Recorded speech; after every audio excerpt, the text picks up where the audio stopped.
Come along as we show you how to turn these 3D prints into hand pours. First, I'll start with a file to remove any of the support marks.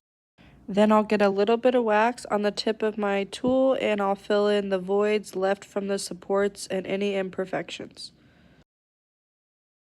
Next, I'll add a wax sprue to the thickest part of the design, ensuring it has a solid connection. If it's a 3D object, add the sprue at an angle to avoid turbulence. Next, I will heat the tip of the wax along with the main sprue at the same time to ensure a solid connection. It's really important that you add these at a 45-degree angle to make sure all your prints fill successfully. Next, you'll just see me go in hand with all my prepared prints. I put the smaller ones towards the top with the larger ones at the bottom, ensuring that there is enough space in between. Technically, there's supposed to be an inch in between each pour, but I like to cram them in there when there's small pieces like this. And I'm just careful that none of them are going to hang over past 3 inches, or else when I put my caster on, they will knock off. That could be super frustrating, so just take your time on this part. Next, we'll add the metal caster over top the masterpiece, just really ensuring that you take your time. This is when a lot can go wrong, just like there where a piece fell off. I'm just looking over top of it and carefully placing it without trying to hit any of my prints off.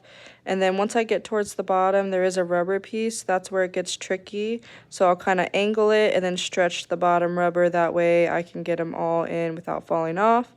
And I'm just ensuring that nothing is touching any of the metal around the sides or the top. Next, I will use masking tape. I'll start at the bottom and work my way up, overlapping a slight bit and making sure that every one of the holes are nice and covered. Then once you get to the top of the caster, you want to leave a little lip of tape. This is going to ensure that when you vacuum out all the air, it does not overflow.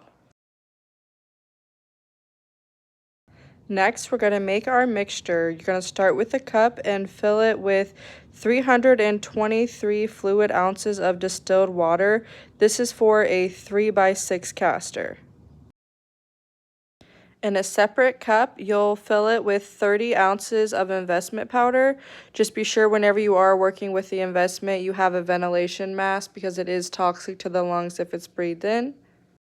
Next, you'll set an 8-minute timer. This is how long you have before it turns solid. You want to add your investment mixture to the water, never the water to the investment.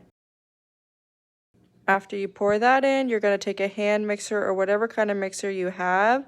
We only have one of the mixing hands on this, and we'll give it a swirl just so it doesn't go flying everywhere. Then you want to use a medium speed and get all the sides and the bottom, and we're going to mix this for 3 minutes. Next, you can take a piece of masking tape and put it over the cup. This just helps with it overflowing and creating a mess.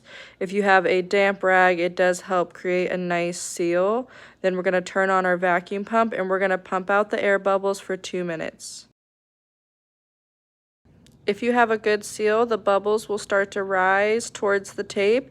You can just hit the sides of the plate to help it lower and get all of the air bubbles out. Just be sure you don't hit the dome piece as that can crack.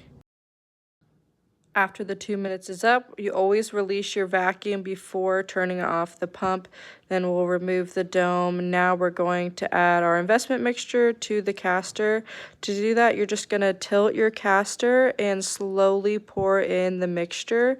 Just being careful not to pour directly on top of the wax tree to avoid knocking off some unnecessary pieces, and we'll just fill it up slightly over the top 2 bars there, and then we're going to pump this out one last time for 1.5 minutes. This will be the remainder of the process. We will just continue tapping to get all the air bubbles out like we did before, and we did have a piece fall off, so it's nice to have tweezers just in case this does happen and it doesn't fuse to another pour. Then we are good to go. We're going to leave this to sit still for 2 to 3 hours before the burnout.